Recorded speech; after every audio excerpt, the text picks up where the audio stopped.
There we are. There we are. That was fairly seamless, actually. Surprisingly. Last week it was like 50 clicks in order to get everybody on. So that was kind of a nice segue. So we're here. We're going to give people maybe another couple minutes to come on, check it out. It's great to see you, Sugar Bear, in the flesh. Yeah. It's been a little while. Yeah, it has. How you been? Yeah, I beat you. How you been? You been all right? Yeah, man. I feel pretty lucky considering, all things considered, still get to ride a motorcycle all the time and do some really fun stuff. So pretty lucky. Family's healthy. How have you been doing? Oh, I'm great. Good. Great. Yeah. Good. Yeah. I'm, up where I am, there's not much traffic, so you can ride. Nice. Without worrying about cars and everything. Mm-hmm. So it's and nice scenery. So it's a pretty good place to be for me.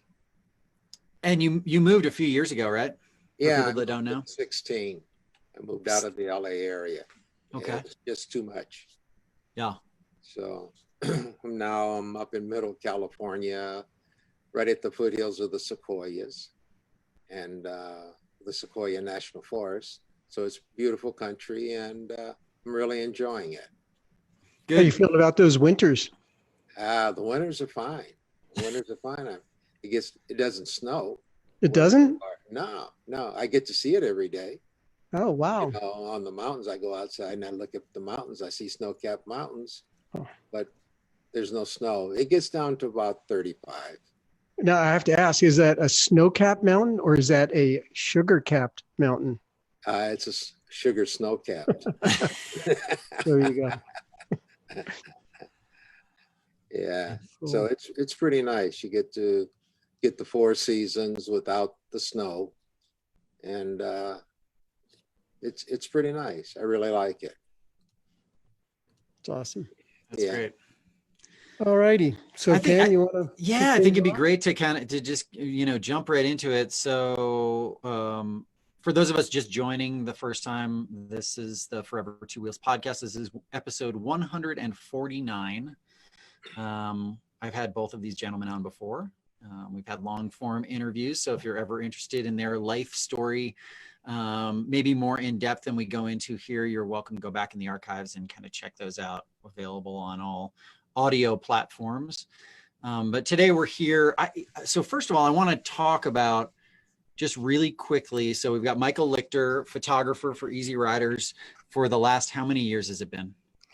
Well, not anymore, but it was. Well, not anymore. Okay. Photographer, it motorcycle photographer. It was a 39-year run. Wow. Almost made 40. Almost made 40. Didn't get the watch.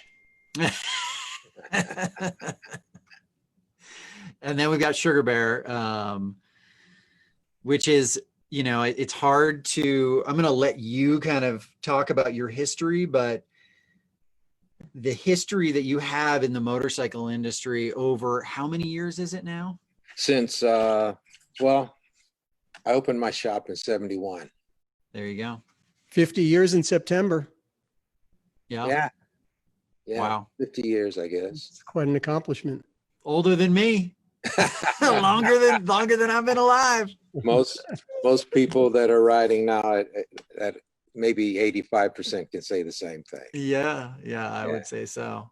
So I guess I want to first get into, like, how did the two of you meet? Do you remember? Do either of you remember how you met? That's a funny story. It's a good story. Oh, well, let's hear it. Hear it. Michael was having a show called Kickstart the Art of the Chopper in Sturgis in 03. Mm-hmm. And according to what he told me, he was told he couldn't have a chopper show unless Sugar Bear was there. I don't know who told him that. I never asked. He never said, but we'll leave it like that. So he called me.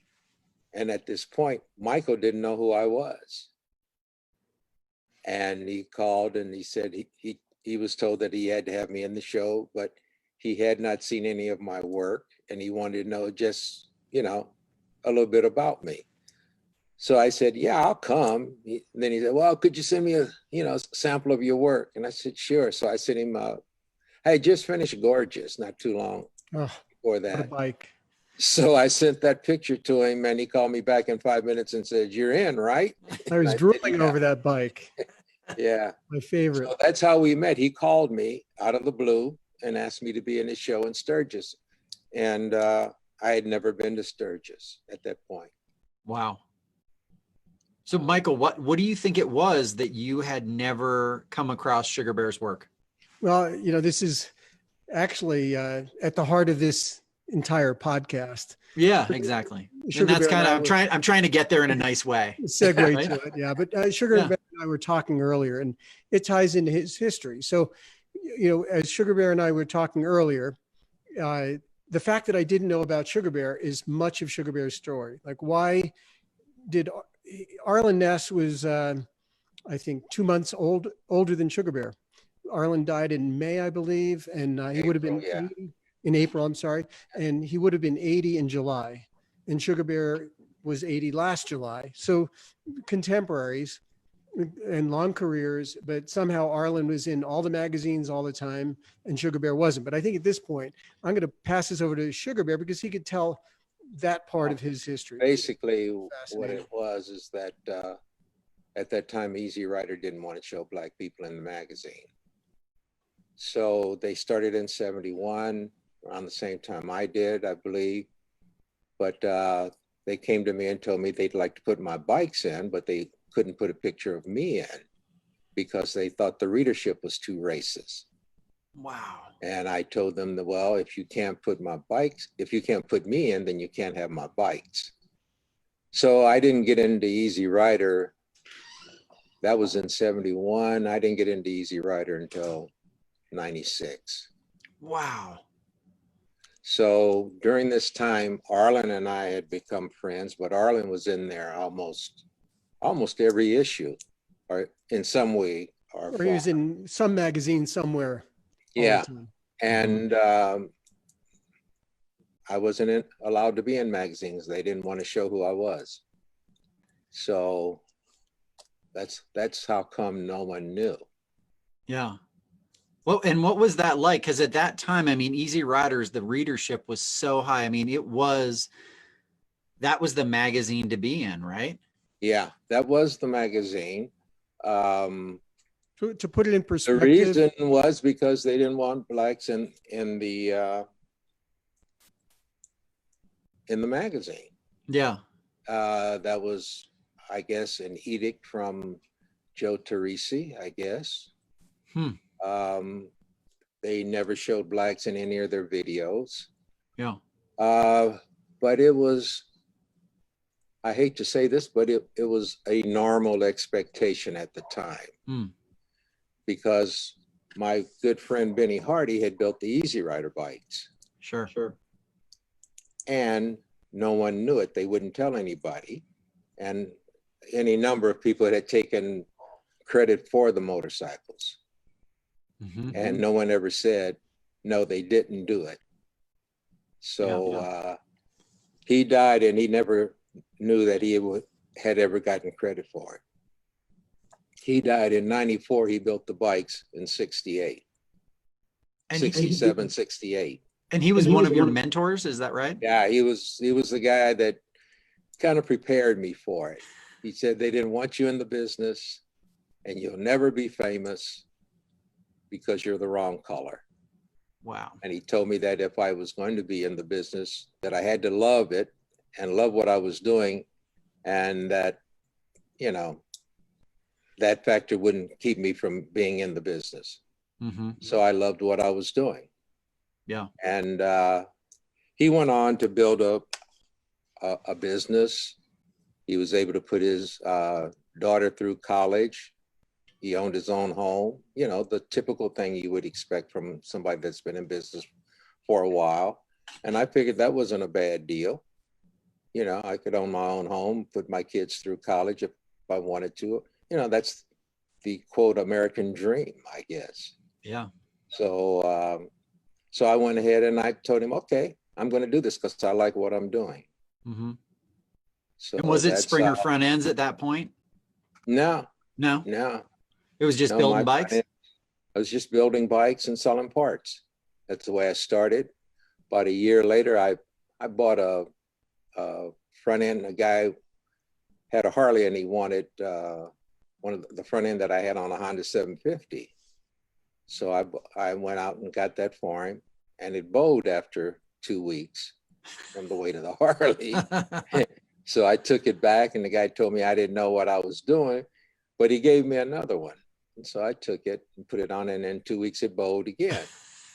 So I go back to him, and he said, well, if you're so smart, why don't you build your own? That's how I got started. Such a great story. I mean, that part, you know. Yeah. Well, you know, during that time, it was very difficult to get a lot of things done.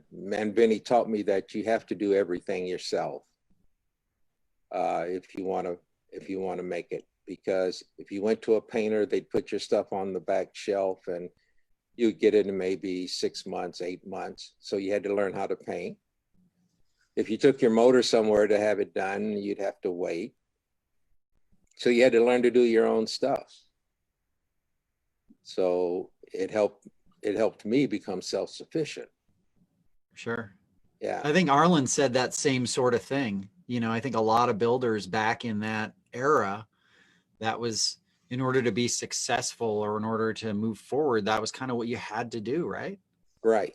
Arlen's was a little bit different though, because he had a tagline from very early on where he did credit other people. It was like, I don't remember, it was custom motorcycles from fine California craftsmen or something like that, because Oh, interesting.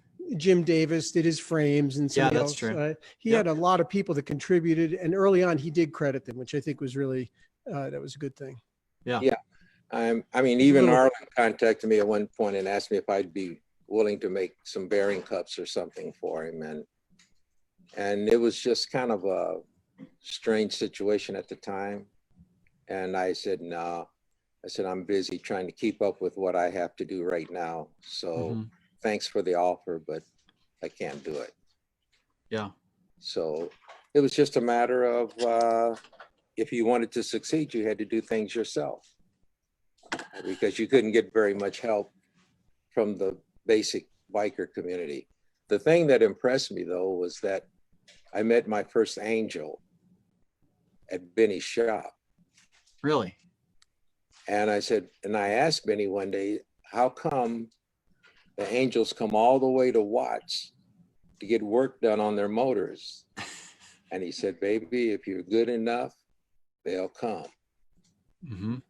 And Benny never had a business card. Or if he did, I never saw one. Yeah. And I said, well, how did they find out about you? He said, people tell people. And that's how he built his business. And basically, that's how I built mine. I took out ads initially, but the last ad I took out was in '74. Wow. Because they'd take my ad, but they wouldn't put me in it. Sure. So I just said, well, screw this. So the last ad I ran was in 1974. Wow. Everything from then has been by word of mouth. It's a shame on Benny that he didn't live to understand that his name did, I think that he did become famous at some point. Well, yeah. And that was because I decided to take up the fight for him, because I was pretty mad about the fact that Dan Haggerty and all these other people were claiming that they had built the bikes and they had absolutely nothing to do with it. So I started a campaign to make sure that people knew who Benny Hardy was. And that's how that happened. And I got the chance in '06. You know, Benny died in '94, and in '06, I was able, through History of the Chopper, to tell people who really built the bikes. Yeah. That's very cool. It was. Wow. I think it's important too that people understand your background. You grew up in a very different time. You know? Yeah.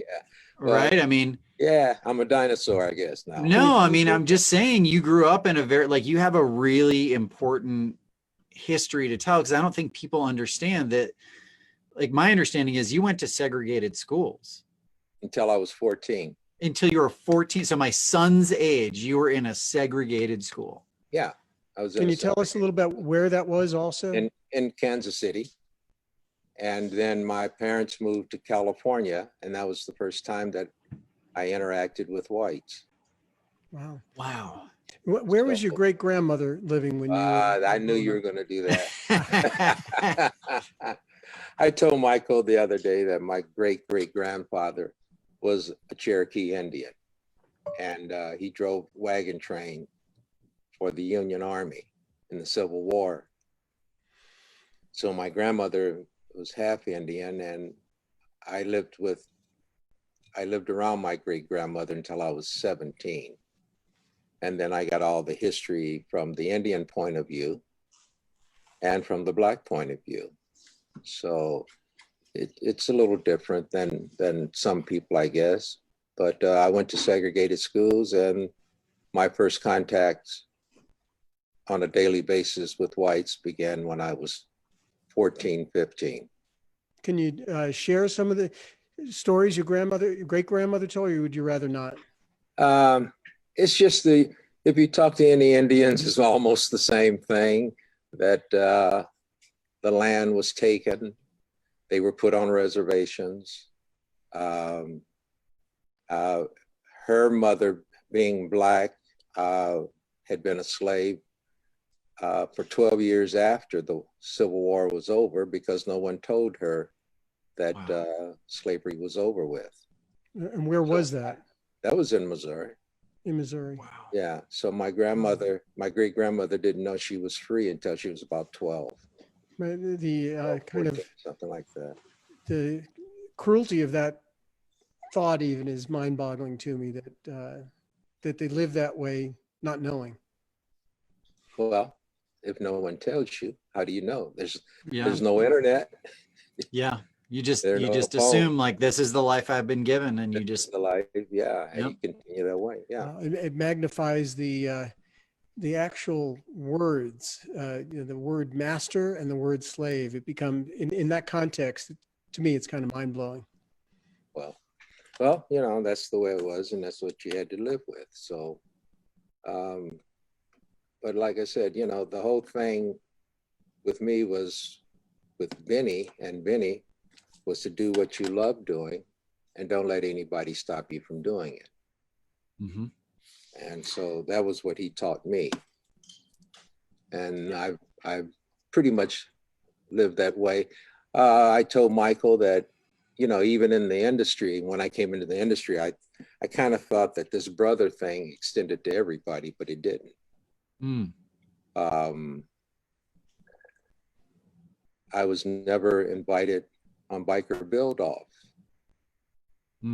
even though my name was brought up many times. Sure. I was never invited. By the 2000s, your name was really out there as well. I mean, at that point, you're in a lot. By the 2000s, you're in a lot of the magazines. Your name was known throughout the industry. I started being in the magazines in 96 when Easy Rider finally put me in. But there were a lot of things that happened in the industry that I was excluded. And I just kept my head down and just kept working. I told a story when I was inducted into the Hall of Fame in 15 in Sturgis, that this guy in the 70s had seen my work, but because they didn't put a picture of me, and he didn't really know who I was. So he called and he made an appointment to come see me. He flew in from New England. He got into LA, got in a car, came out to the shop and walked in the shop and said, "I'm here to see Sugar Bear." And as I walked to the counter and I said, "I'm Sugar Bear," he stopped for about, 3-4 seconds and just looked at me and turned around and walked out the door. Wow. And he just never said another word other than, "I'm looking for Sugar Bear." And those were the last words I heard from him. And so he just walked out the door. So it was at that point I decided that whatever I did was going to have to be so good that you couldn't walk out the door on me again. So that's been And you succeeded on that one, that's for sure. That's been kind of my inspiration all these years. Wow. So how do you remain so calm? And I'm sure that, I mean, every time I've seen you, every time I've talked to you, you seem completely zen, like just everything just rolls off your back. And there's got to be a trick to that. I mean, I'm so curious. Trick is, one of the things that you learn, or during my time when I was growing up black, is that you could never let people see you sweat. Because if they saw any fear in your eyes, they would take advantage of you. That's got to be exhausting. It is. Yeah. It is. There are a lot of times you can't say what you want to say. You can't do what you want to do. But you have to understand that's the way it is. I told Michael, one thing Michael couldn't wrap his head around was the fact that as a black parent, you have to school especially your sons, and how to behave when they encounter the police. The police department in the black community is different from the police department in the white community. Sure. There's no Adam 12 in the black community. There's no chips in the black community. We never got to see them that way. So the encounter with police, a lot of times, you don't know if you're going to survive it unless you act a certain way. You can't talk back. You just follow instructions, even though you're right. I even had a young man once tell me, but I know my rights. And I told him, yeah, and your rights will get you killed. So if you get stopped by the police, that is not the time to talk about why he stopped you, what this was all about. You have to take the ticket, if it's a ticket or whatever. And then when you go to court is the time that you contest whatever happens to you. You have no say. And when you tell people that, they don't seem to understand that, because the police never treated them that way. And half the time they think that the blacks are belly aching about how they're being treated. And because the police always says he was resisting arrest. Sure. Yeah. So. Yeah, I mean, that's a conversation that I'm not going to have with my son.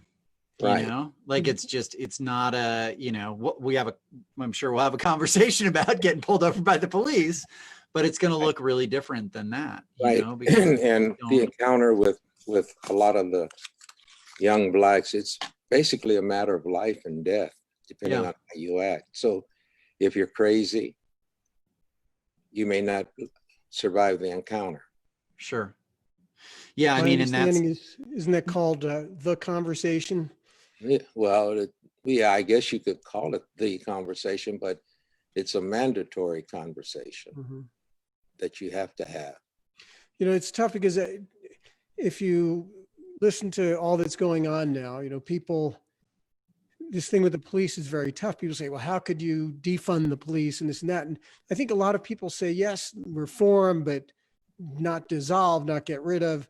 And I think there's a lot of distraction. And all it takes is, especially with, I guess defund the police was the hard one, because that really threatened people thinking, oh my God, we'll have no police to protect us. And I think it's becoming this us versus them. And you even heard in the last few days conversations about saying, no, we need to preserve life as we know it. So to protect you and protect your homes, it's like, whoa, that's really sounding threatening, and driving people and wedges between people. And it's really interesting, because all black people have ever wanted was equality. They don't want revenge. Thankfully. I'm just saying. I mean, there was a James Brown song that said, I don't want anybody to give me nothing. Just open up the door. I'll get it myself. Yeah. And so everyone thinks that, the blacks want to come and kill them or loot or whatever. All they've been asking for is an opportunity to show what they can do. I mean, there are so many things that Black people have done that people have no idea. Like the Black people invented the elevator. You know, I've got a list here of things that they've done. Read them. I want to hear them. Huh? I want to hear them. Read them. Well, I'll just read some of them. Yeah, for sure. For a few minutes. Yeah. The pacemaker, the lawnmower, the typewriter, bicycle frames, fire extinguisher, the elevator, traffic signal, the heating furnace, peanut butter, the postal letterbox, refrigerator, the cell phone, helicopter, telephone system, the roller coaster. I mean, the player piano. I mean, I can go on and on with this list. Yeah. The rotary engine was invented by a Black man. You know, sometimes I almost think that's distracting in that rather than isolating and saying, here, look at what these individuals have done, I prefer to look at the broad whole and say, because I get that being Jewish, you know, like, look at what these Jewish people have done. And yeah. And to me, it's almost like, you know, they're talking about this hall of statues that may be built, and they're going to put, you know, so there's a couple of Black people in there, and it's like, oh, that makes it cool. See, we're all equal because we're putting some people in there. And I think that distracts from the whole conversation. Well, the whole conversation is basically about equality. Right. We just want to be given a fair chance. I thought it was very difficult for Benny Hardy. Here's a guy that built the two most famous custom bikes of all time and couldn't get any credit for it. Mm-hmm. And then other people are claiming credit for it, and they had absolutely nothing to do with it. I just felt that was unfair. Wouldn't it be great for Benny to get in the Hall of Fame posthumously? Well, yeah. I know it's too late, but I feel that's coming. But it'd be. But again, there are a lot of things that have happened, and people are afraid of Blacks a lot of times because they get some kind of narrative that is kind of foreign to us sometimes. Well, right now there's a lot of things that I think are upsetting the balance. I think the movement is so strong, and I think it's really bringing about change in a way that it hasn't in the past. I mean, things are happening very quickly right now. But then when you get there's this violent element of things that are going on, and you and I have discussed this, but it's often pointed to like, oh, it's horrible. This movement is terrible. Look at these people, what they're doing, and equate the Black Lives Matter movement with violence, which I think is unfortunate. You have anything you could add to that? There are opportunists around everywhere. And if they see an opportunity to get involved in something that benefits them, they'll get in it, whether they're for that movement or not. Yeah. And that happens all the time with everyone. So I had a friend of mine call me during the Rodney King riots, and he said he was in Detroit looking at television, and he said, they're telling me that the Blacks are rioting in LA. He says, but when I look on my screen, he says, I don't see any Black people rioting. They're not going in and out of the stores. I said, yeah, but they're blaming us for it. Mm-hmm. We're not even there. So a lot of times that you get this burning and looting, there will be some Blacks, but the majority of the people are there for peaceful protests.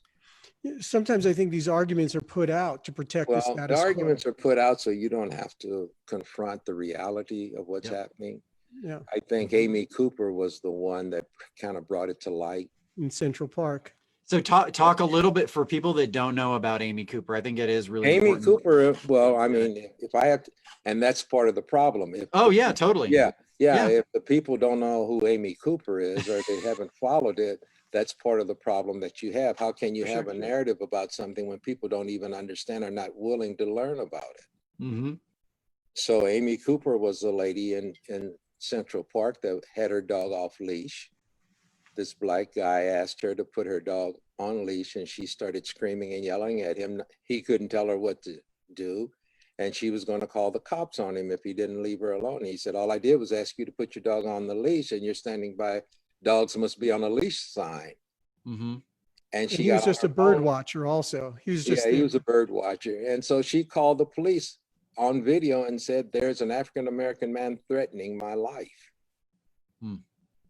And for a number of people, that's kind of disheartening. If you know anything about Black history, Emmett Till, same thing happened to Emmett Till, and he was killed because of it. And the lady was lying, and it was on film. And then the next day they showed George Floyd being killed. So you had a double whammy in 2 days. And I think that's what kind of hit the people. Like all of a sudden, hey, this isn't right. And it's been happening all along, right? I mean, it's been happening all along, but it's always been put in the narrative that the Black person was a criminal, or he was doing something wrong. He was resisting arrest. He was, he was not right. It was always something. Yeah. But as I tell people,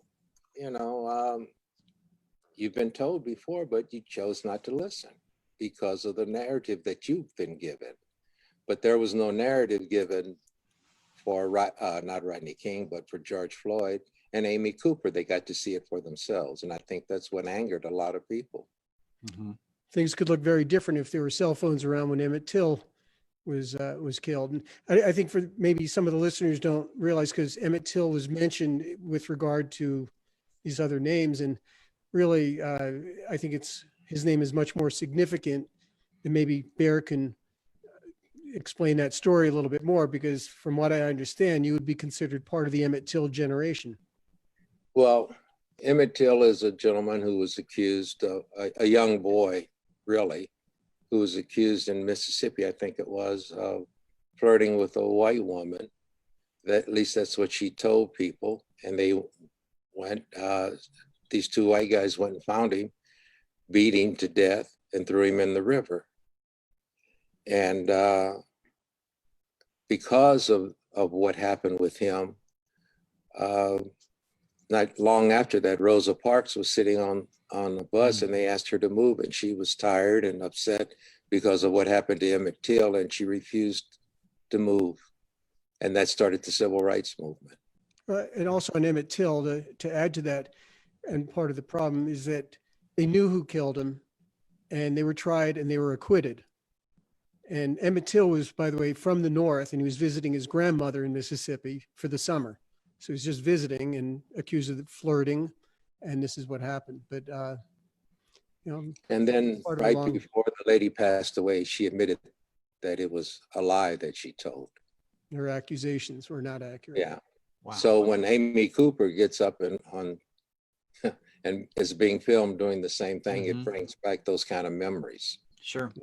To those that know about it. And it's the thing that I find so fascinating is when I get into conversations, typically online, but with people, mostly over the phone these days, and in the motorcycle industry, who say that like systemic racism is not a real thing. Like they just deny it, and it blows my mind. Like I can't even understand how somebody could say that and really believe it. But there's a portion of the population that really believe that systemic racism is not real, that it hasn't been going on, and that everything's fine. Well, then if they did, they would have to admit that they knew about it and did nothing about it. Exactly. Part of the problem. Yep. And I stated that same thing on History of the Chopper. A guy said, well, there was no racism back in the 70s in the motorcycle industry. But to admit that would mean that you knew about it and did absolutely nothing about it. Sure. So, what can I tell you? I sit here from 72 to 96, not being able to, for people never seeing my image. So here's an interesting question for you, since you did bring up History of the Chopper twice. So Jesse James, you clearly know him. Like he loves the like German World War II. Yeah, World War II kind of death heads, sort of Iron Cross, very like kind of verging on the Nazi I mean, what do you think about that? Do you I have don't an like opinion it. about it? Okay. I don't like it. I've never liked it. Yeah. My dad was in World War II. Mm-hmm. And for him to come home and see people with SS and swastikas and things, he's wondering what he was fighting for. Sure. And for their freedom to be able to use, right? Like, I mean, it's so, it doesn't make any sense. Yeah, people say they have the freedom to do whatever they want. But, some things, like in Germany, you can't wear the swastika. No. But That's you can still wear the... When it comes to, we were talking about freedom of speech, basically, and it's kind of interesting. We have very few limits on speech because of that. And then we get into the question about hate speech. And I always wonder, at what point does one person's freedom to do something, why does that supersede, lack of a better word, to trump another person's freedom to live in peace and without fear? So I don't know. It brings up a lot of questions. I don't know that you'd be lost. Well, but I think always a lot of questions. A lot of people, they're questioning the ideals and things that we've been observing for years now.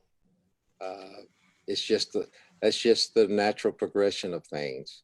At one point, we had to have the Civil Rights Act so that Black people could vote. Mm-hmm. They could go to war and fight for the country, but they couldn't vote. Yeah. Okay. Yeah. But then they had the same thing with women. Mm-hmm. The women couldn't vote. Mm-hmm. Then finally they gave the women the vote, and then they gave the minorities the right to vote. And they thought that should have been enough, but there's still more. You just want equality. That's all you're looking for. And look what's happening now with voting rights that's going on in a lot of places, getting rid of precincts and ballot booths and huge lines to vote and things like that, doing everything possible to discourage voting. Right. Especially in minority neighborhoods. In minority, I mean, yes. Yeah, for sure. That's where you see it. So maybe let's go. We're getting super heavy. Let's go lighter just for a moment. No, I'm really like, these conversations, they're difficult, but I feel like it's important. And there's a lot of great comments online. Yeah, how about questions? Is online. And his question was, if you could talk about your cover of Street Chopper. Oh, yeah. I was on the cover of Street Chopper in '72. Okay. And they got a lot of hate mail. Wow. As a result of it. And so I was not on the cover of another motorcycle magazine until, what was that, 2007, 2008? Wow. Yeah. Because, Blacks don't ride motorcycles. They sure as hell don't ride choppers. Especially badass cool ones. Whatever. Yeah. They had a lot of reaction to it, a lot of negative reaction to it. And so tell us about the Black community riding. Like when you first opened your shop, what was the clientele of, what did your customers look like? Did you have primarily Black customers, or was it mixed? What did that look like? And who did you ride with mostly? Just primarily Black and Hispanic. Okay. And is that who you primarily rode with? Yes. Okay. Yes. It was not cool to go to some of the runs that they had, that the whites had. Okay. Remember now, these guys are wearing swastikas and all this kind of stuff, and you were never welcomed at something like that. So we had our own runs. Yeah. And we had our own fun. Mm-hmm. So I started riding, I started riding with the guys that taught me how to ride. And then I wound up building bikes for them and working on their bikes, which was kind of a funny situation, which I really liked. Mm-hmm. But we had, it was interesting because the people from AEE, Tom Mm-hmm. McMullen, would come down into our area at least once a month to see what we were doing. And then we'd see some of the stuff that we were doing in his catalog. Not bought from you, but copied from you. Yeah, copied, right. And they didn't have their magazines distributed in our neighborhood, so we never got to see them. So a lot of the guys did things that were copied, and they never knew that that other people were selling it as their own ideas. Sure. So, the style and everything. I have a picture up at the museum of a guy who had a welded chain front end in '69. Wow. And I have a picture there of a guy with a twisted frame in '72. No, Indian Larry did those. He was the first guy. Come on. What are you talking about? Yeah, I know. So, I mean, there were a lot of innovations that came out of our neighborhood, and the Billy bike was a typical South Central bike. Mm-hmm.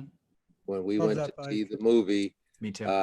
We didn't think there was anything special, especially with the Billy bike, because we had the same type of bikes parked at the curb. And that's what made Jesse zero in on the history of the chopper with me, because he saw pictures of bikes like the Billy bike in 1964 that Benny had built. Yeah. And he wanted to know, where did these come from? And I said, well, they came from Benny Hardy. I mean, that was his style at the time. Yeah. Short bar with we called them jacks. You guys call them risers. Well, with the jacks and the drag bars and the tank and all, and the pipes a certain way, and the chrome fender slid back. That was Benny's style. And so, when we saw that, we just said, oh, they're finally catching on. I'd like to ask a little bit about Sturgis, but before I do that, Ken, do you have any more questions from comments you want to well, Beaner's comment, he said his comment was more like death threats. Yeah. And that's a reality, and it's such a strange thing, but people get so tied. Well, let me be clear about that. Yeah. I personally didn't get death threats because they didn't know how to contact me. Yeah, of course. Yeah. So the magazine got all the kind of got all the death they were going to threats. do to them, and putting a black guy on the cover of a magazine. Mm-hmm. And it was an interesting time. Yeah. Who else do you have tuning in there, Ken? Bunch of people. I think I saw. Let's see here: Gina Woods, Dave Engel, Larry Marshall. He says hi. Okay. Let's see here: Mark Bottoms, Lisa Rivera, Gabe. Just a whole bunch of people, Sam Ray. So a lot of people that are tuning in, really interested in the conversation. They're saying, two legends. Thank you for having this conversation. Talking about the media being manipulated. So what's that? Two legends and Sugar Bear. No, I am the moderator here. I'm like the host. I'm just the guy who wanted to have the uncomfortable conversations. And it's, every time I get a lot of, I get very nervous ahead of this because I don't know what's going to happen. And every time I get done, I'm always glad that we had the conversation, because I feel like it's a part of history. I feel like, and I don't mean that in this grand way. I just mean that right now we're in a really interesting time. And I feel like, Michael and I have talked about this previously, him and I have both witnessed, racism within the motorcycle industry. I'm a little bit interested in, what it's like when you get pulled over on your chopper. I mean, you must have been Well, pulled over a bunch of times on your chopper, right? yeah, yeah. And I've yet to get a ticket. all right, that's what I like to hear. In the last few years, I was pulled over because they wanted to see the bike. That's so great. That's a shift. That's progress, right? Yeah, right. Earlier, I was pulled over. I was telling Fuji one day that I pulled up to the left turn only lane, and the left turn signal was red, and across the street was LAPD officer in a car, and he had the green light, and he just sat by the curb. And I said, okay, I'm going to get pulled over. Sure. So when the light went green for me, as I turned the corner, he went whoop, whoop, and so I pulled over, put the kickstand down, and I got off the bike, and I stood there and waited for him. And he said, I need your license and registration. And at the time, I was wearing my highway patrol boots, the riding boots. Yeah. And I had to tell him, I said, well, look, my wallet, my registration, my insurance is all down in my boot. How do you want me to get it? Wow. That's right. And he just looked at me and he says, what? I said, how do you want me to take I said, I can take my boot off, or I can reach down and see if I can fish it out. I said, it's up to you. How do you want me to get it? Because I don't want you to think I'm going for anything. Sure. And he said, do you know why I stopped you? And I said, of course not. And he said, aren't you the guy that ran away from me last week? Wow. And I said, beg your pardon, what did you say? He said, aren't you the guy that ran away from me last week? I said, you see these gray hairs on the side of my head?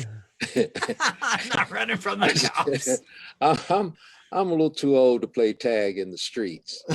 And I said, and if I had ran from you last week and I thought you were after me, I would have run from you this week, because evidently you didn't catch me last week.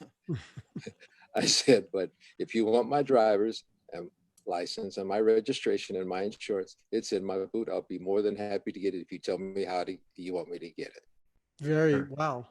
Well done, but it just shows you the differences right there. So he just looked at me for a while. He never saw my driver's license or my registration. He decided to let me go. Wow.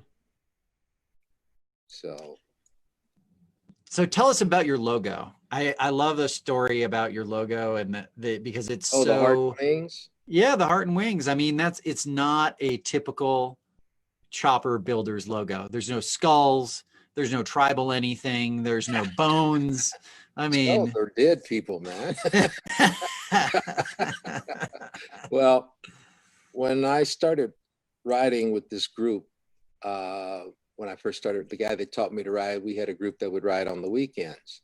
And at that time, the Harley-Davidson, was it the Shield and Wings was a big logo, but you couldn't, but you weren't allowed to put it on your jacket or your pants unless you put in a certain amount of miles. So you had to earn your wings. Okay. So after I rode, I guess it was like 6 months, they said, okay, now you've ridden enough bear, you can get your wings. I said, yeah.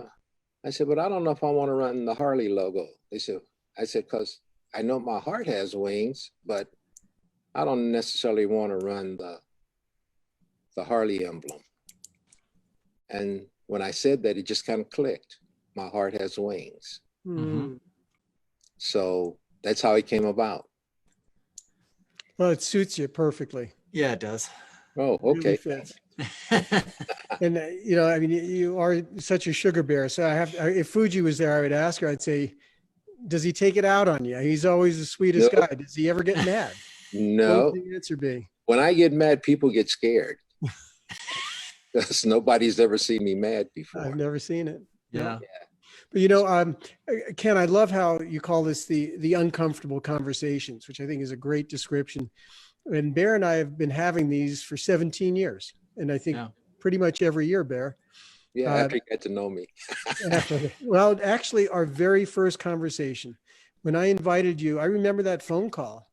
And I Yeah. remember really thinking about it before I phoned you and what I was going to say. It was that uncomfortable conversation.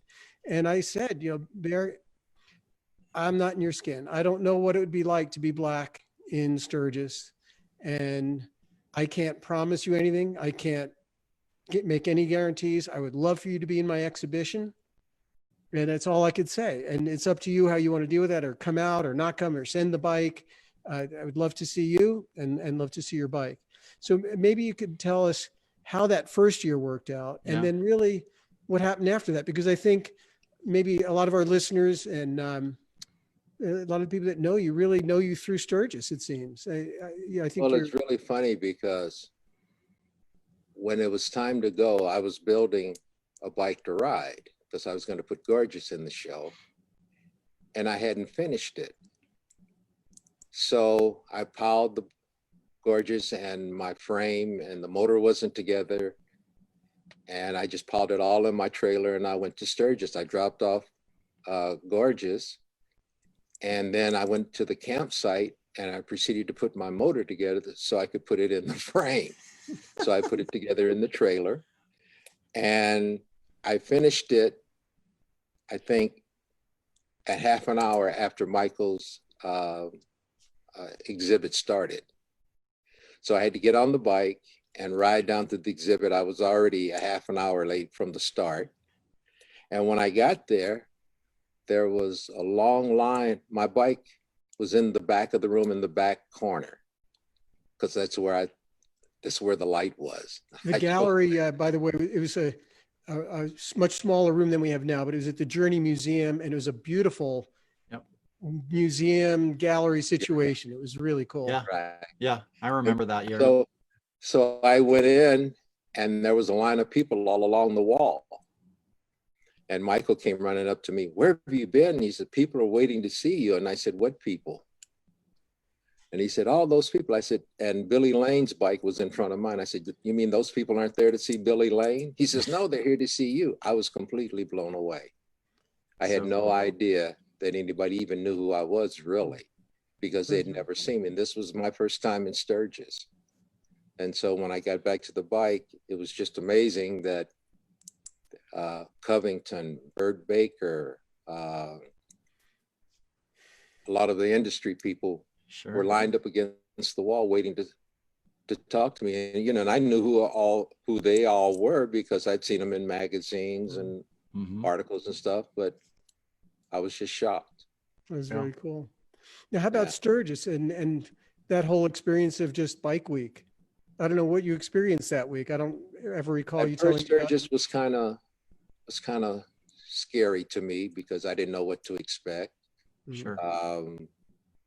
And a lot of my friends told me that I was crazy to go. Wow. Because there were no blacks there, probably. And what was your experience? Did you see any other black riders there? I saw 3, I think. Wow. Gavin. Yeah. I didn't know Gavin at the time. I didn't see her the first year I went. Yeah. Sure. I remember going through Keystone, and I pulled out from a stoplight and to make a right turn, and the guy had been making a left turn. And when he pulled up next to me, he had a Confederate flag on his back. And I just said, "Oh crap, here it goes. It's going to start now." And the guy gave me a thumbs up and smiled at me and rode away. And I just said, "Wow." Whoa. I was completely, that wasn't what I was expecting from a guy with the Confederate flag on his back. Sure. Yeah. So then what happened in subsequent years? Did you go back the next year? I know you've been back most years. I've been back many years, not every year, but I decided that since I was going to open up the Chopper Museum, I figured if I opened it in California and I got maybe 10, 15,000 people a year, I'd be doing really good. But I also figured that if I opened up in Sturgis, I could do more than that in the 10 days at Sturgis. Mm-hmm. Sure. And so I decided to open it in Sturgis where more people could see it. And so now, other than this year, I guess I'll be a fixture at Sturgis. Well, Yeah. I think you've been a fixture in Sturgis. People. Yeah, I mean, we had you had a ride. The two of you had a ride, right? Yeah, It's like the we had a Sugar Bear ride. I Lichter mean, ride. every time we've had something in Sturgis, just kind of just, it's blown me away when I think about where I started and where I am now. It's kind of mind blowing. It's awesome. Well, and I think that's the piece that's been really interesting listening to people over the last several weeks and talking to other Black riders is this kind of this juxtaposition, right? Of not being accepted in this community and the systemic racism that's happened, but also there's a part of the community that does embrace whoever, right? And it's not, and it is inclusive. And it's this really, for me, it's this really like difficult thing to kind of compartmentalize, or to understand, Well, yeah, you didn't have to compartmentalize, but I did. Yeah. Yeah. And I had to be careful of where I went and what I did and how I conducted myself. Mm-hmm. Because, people tell me I'm different. I'm not like the other Blacks. And I don't know what that means. Yeah. And I just say, okay, well, yeah, all right, thank you or something, Sure. And I just let it go. But, I guess, that blows me away because that means that people don't really understand what Black people are about and what they want and how they really are. It's almost like saying, hey, you're okay. You're the exception. Yeah, or something. I'm the exception that, you're different than the other guys. I said, well, I don't know the other guys you're talking about. Mm-hmm. Yeah. Well, I think that's maybe where there's like a chance for some understanding, right? Is that you being an example of something that, maybe there's somebody out there who's really into custom bikes and they're racist. Maybe they don't even know that they're racist, right? And then they see you, they talk to you, and maybe they have that moment of like, oh, this isn't the conversation that I thought that we would have, or that's not the bike that I thought that he would build. And then maybe, just maybe, right, that triggers them into something of, maybe I've had it all wrong, and I maybe I'm just being idealistic here. But no, that's my hope. Right. That's my hope is that seeing, is by people seeing, human beings for what they actually are, and is that they might be able to get to a different place, with it. Because I think there's an understanding as a white male, like I'm sure that I have done racist things over the year. Like I have no doubt in my mind, right? And it doesn't make me feel good by any means, and I'm not trying to absolve myself of anything, but I know that now I'm like a way more aware of how I think, what I do, and what's important to me, and to me, it's about freedom, right? Like there's no reason that there shouldn't be equality. It doesn't make any sense to me. Right. Mm-hmm. What's odd is in the motorcycle community, a lot of bikers complain that they've been persecuted in some way, that they're stereotyped by the police and they're pulled over because they're bikers. And you think that maybe there'd be some empathy in that.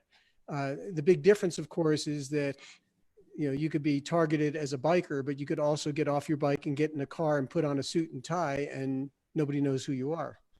So there's a big difference, but you'd think there'd be more. Sure. Well, there is a big difference because as a biker and you get stopped by the police, it's not always, you're not thinking about, am I going to live through this? Sure.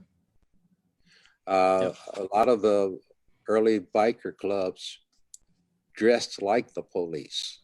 Their club uniforms were you would think they were policemen, but they dressed like that so they wouldn't be stopped and harassed, to try to let the police know that they were just regular citizens out for a motorcycle ride. Right.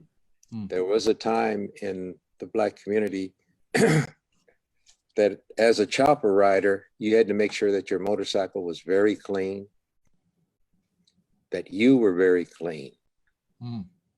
No holes in your clothes, that that you were just as clean as your motorcycle. You couldn't have the rough look that you can have now. You had to be almost Mr. Clean riding a chopper. Mm-hmm. Boots had to shine, you had to have a crease in your jeans. Your shirt was nice and clean. But the 1%ers rode in raggedy jeans, and the bottom of their pants were a raggedy from dragging the floor. You couldn't dress like that. Yeah. You couldn't survive a police stop like that. Mm. So there was a difference. So, you know, that's some of the stuff that has molded me. I guess in a way it's been kind of helpful because now my bikes are considered very clean, but that's the way I always had to build them. Yes, they are. And I always see you wearing a collared shirt. I don't know if I've ever seen you wear do you wear t-shirts? Oh yeah, I wear them all the time, but usually I wear them underneath something. Exactly. Yeah. You've always got a collar. Always looking sharp.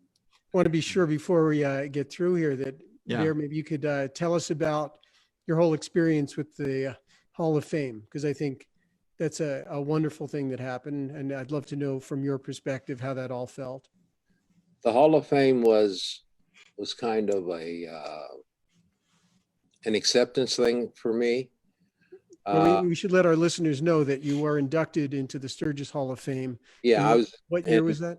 2015. And when they called me and told me, I thought it was great, but I kind of felt a little sad because I was the first Black person to go into. And it just seemed like with the so-called brotherhood and everything that it wouldn't have been like that, but I guess somebody had to be the first one, so I was it.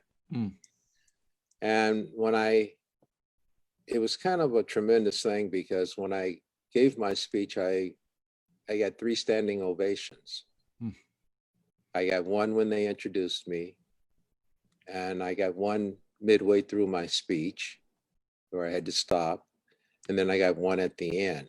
And a lot of people that went said they will never forget that speech that I gave. It was heartfelt, and I told the story of Benny, and I told the stories of the people that helped me in the industry get to where, you know, that really helped me get to where I am and brought me to the public awareness of who I was.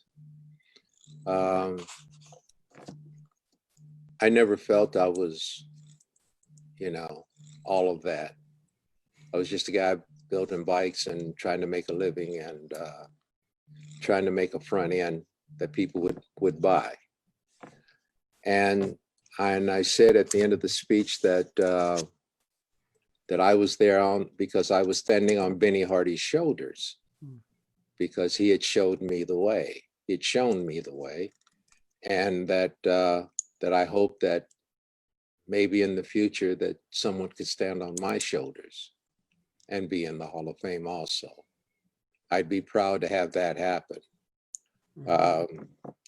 You know, you look around and you're the only Black in the crowd, and they're giving you a standing ovation. It's a long ways from where I was in the 8th and 9th grade. Yeah. It's awesome. Yeah, it is. You know, I had a conversation today with a magazine editor, and talking about what we're talking about tonight, actually. And I mentioned how, you know, things seem to change. I think once you started coming to Sturgis, that your reputation really took off and things seemed to change in a positive way. And your point, they wondered, like, is what's going on with Black Lives Matter now, is it going to do more damage than good? That things he felt were going very well. Things were getting better and better and better. And could this hurt in the long run? It's just, I didn't see it. You know, to me, I think that things are happening very quickly right now as a result. And I think it's very positive. I do see that some people are fearful because of the violence, which I know is a small part of what is going on. And really, it's not part of what's going on. It's a separate thing. Well, you've got to understand that what started the movement was violence. Yeah. Yeah. The movement is a reaction to violence. If you have, and I say this to a lot of people, if you have a baby in a high chair and he calls out your name and you ignore him, he calls a little louder. If you continue to ignore him, he'll start throwing things. And if you continue to ignore him, he'll have a temper tantrum. Now you've got to deal with the temper tantrum when all you had to do was answer his call the first time and be with him. And somewhere in there is a peaceful protest of somebody kneeling at a flag, right? During the national anthem. Not kneeling at a flag. Excuse me, kneeling during the national anthem. Right, because I pledge allegiance to the flag. And what are the last words in the Pledge of Allegiance? Well, now you got us challenged here. I'm like, I got to go through the whole thing. Yeah, right? Yeah. Now you got to think. You got to think. Oh my. Oh God. Indivisible, with liberty and justice for all. What were the last few words? Liberty and justice for all. That's right. For all. For all. So I'm going to be the devil's advocate here. Yeah. If that's in the message that comes from the Pledge of Allegiance, how do you justify my father going to fight off in World War II and coming back after fighting for this country and then be called the N-word and not be able to get a job? Is he supposed to pledge allegiance to the flag? Sure. Yeah. I mean, he did. I do. I still do. Because we have hope that it's going to change. But you don't feel that or experience that. You don't feel that there's liberty and justice for all. Do you? No. You answered. Okay. No. But it was a bit of a rhetorical question. It is rhetorical, but there are many people that believe it. Yep. That they see it, and they're the ones that question, how is this all happening? Right. I don't know. But you have to go back to, like I said, the James Brown song. I don't want you to give me anything. Just open up the door. Let me get it myself. That's all I'm asking for. I didn't ask anybody to do anything, except open the door, give me the same thing that the other builders got. Put me in the magazine too, if my work qualifies. Yeah, sure. Don't say my work qualifies and you can't be in the magazine. That's not equality. Right. I'm not asking you to put me in just because I'm Black. I'm asking you to put me in because my work deserves it. That's what this is all about. Yep. Right? Yeah. So in 1977, somebody posted that you had your bike on the cover of Custom Chopper magazine, maybe it was. But there was no picture of me. But there was no picture of you. What's that like? It hurts. Yeah. Yeah. It hurts. And after a while, you don't want your bike in the magazine. Yep. So when photographers call you, you don't really want to talk to them because you know what the deal is going to be. Right? So I've had to overcome that, Michael. You've been a little standoffish at times over the years with me too. Of course I have been. I have been and I've been standoffish for a reason, because when you think about it, with all the work that I've done, I shouldn't have to ask somebody, do I qualify enough? You know, I didn't qualify for the SNS 50th anniversary when they gave all the bike builders a motor and stuff. That's insane. Wow. Remember that? Oh yeah, that's crazy. Yeah. I didn't qualify for that. I didn't qualify for Biker Build Off. Okay. These things aren't that long. It hurts when people who know you for a long period of time come to you and say, well, if you're so good, how come we don't see you on TV? Yeah. Or if you're so good, how come you weren't at SNS? Sure. And then they have, I mean, how many of those biker builder guys that you can name off that aren't even in the motorcycle industry anymore, you know, that were 20 An something hot interesting- shots. An interesting point about Biker Build Off is that when Mike Brown went up against Billy Lane, he called me and asked me to help him build a bike, configure the bike so that he would have a bike that handled. I sent him some t-shirts and a front end. He called me during the filming and said, "We got your front end today. We all had on your t-shirts and we made a big deal about opening the box and getting a Sugar Bear front end and yada, yada, yada, yada, yada." He says, "You're going to be really proud when you see the episode." It was all cut out of the episode. Intentional? You know, it's what's hard is I could see some people saying, well, you know, they edit these things and that's just, they edit out 95% of what they shoot, they edit out, and it's just part of that. But the fact that this has happened over and over again, over and over and over again. Right. This, Yeah. and that Start was the saying, first no, this time it is- happened on Biker Build Off. Yeah. And I met the guy that did Biker Build Off, and he said, "I'm going to make you famous." And I never heard from him. The next time I saw him, he said, "Didn't I meet you before somewhere?" And I told him no.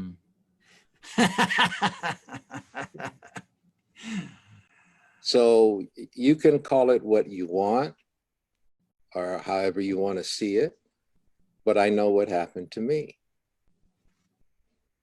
You know? Yeah. So I was told, well, he said he's going to get in touch with you because he wants to do an episode of Biker Build Off on you, and I never heard from him. I was told that they wanted to put my bikes in Easy Rider, but they couldn't put black people in it. I mean, I was told that straight to my face. Yeah. So people say, well, you know, well, maybe they just didn't. I said, yeah, maybe they just didn't. But I'm only reacting to what they told me. Mm-hmm. You know, on a positive note, I think partly a reaction to what is going on right now, the almighty dollar speaks a lot, right? And Oh, of course. people are putting Mhm. pressure on industry and on business and on retail, and they are now responding. I think because they go, it's in their best interest, which again is money, to respond. And so they're putting pressure on Facebook and they're putting pressure on other people with a lot more pressure than individuals can do because they're talking withholding money. Yeah. Correct. So we are really at a point now that we can see some very positive change. Well, again, you know, the problem with me is that I've been there since the Watts riot, Mm-hmm. and I've seen the progress that's been made. And it seems like progress has only come after there's been some kind of a riot. Mm. And people don't like the riots and they feel threatened by them. So they do things. I don't condone the riots. The riots are a result of violence. Just about every riot that you've seen has been a result of police brutality. Mm-hmm. Think about that. And yet, until this time, nothing was ever done. That doesn't give a lot of people a lot of hope about things. Where's your hope at? Do you have hope? Oh yeah, my hope is in the young people. I see the young people in the street. I'm too old to get out there. You know, people forget that when Dr. King started his protest, he was 26. Mm. Mm-hmm. It comes from the young people. Really does. Yeah.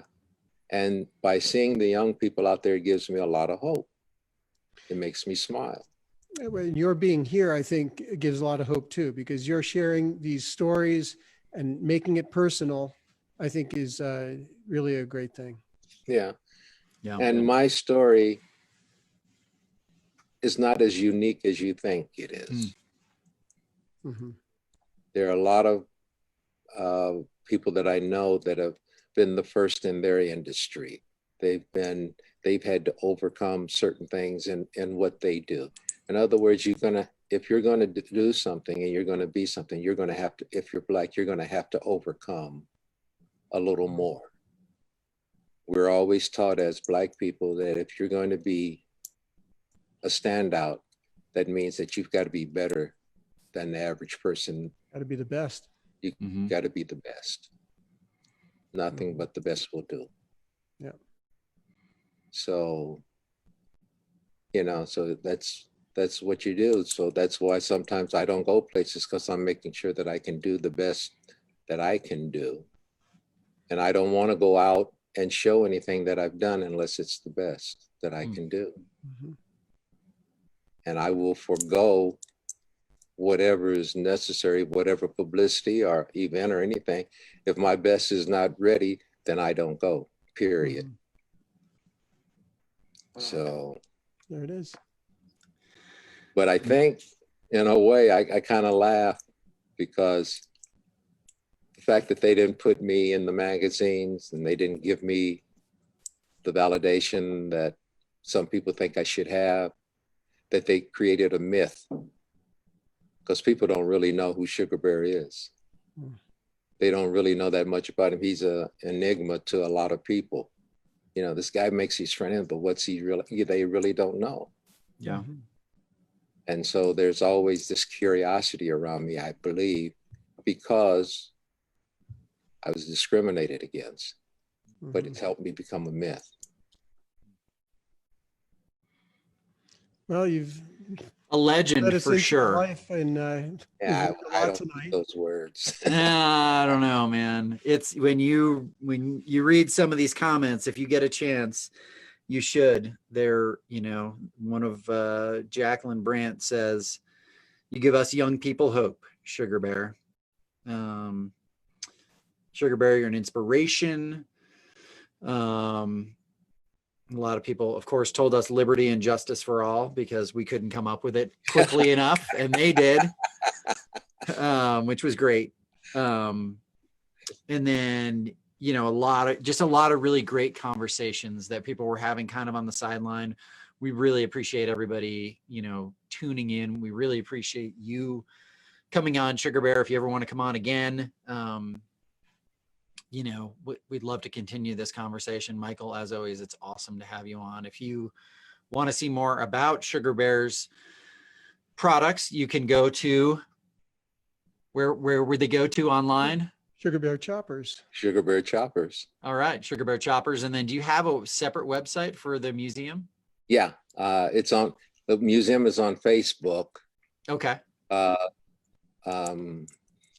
Chopper Flats. Sugar Bear Chopper Museum, Chopper Flats. Okay. That's the name we're calling the area, Chopper Flats. And also, go ahead. If you go to Sugar Bear's website, you'll see right away it says, "If it ain't long, it's wrong."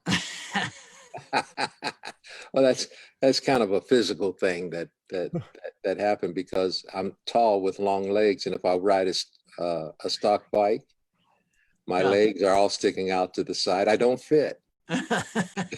So I had to chop a bike so that I could fit on a bike. There you go. They make them for short people. You know, stock bikes are made for shorter people. You should be making one for Shaq. True. Nah, how to do been it. through that one. But yeah, so I mean, that's kind of why I started chopping, because I didn't fit on a stock bike. There you go. Necessity, mother of invention. It was more necessity than anything else.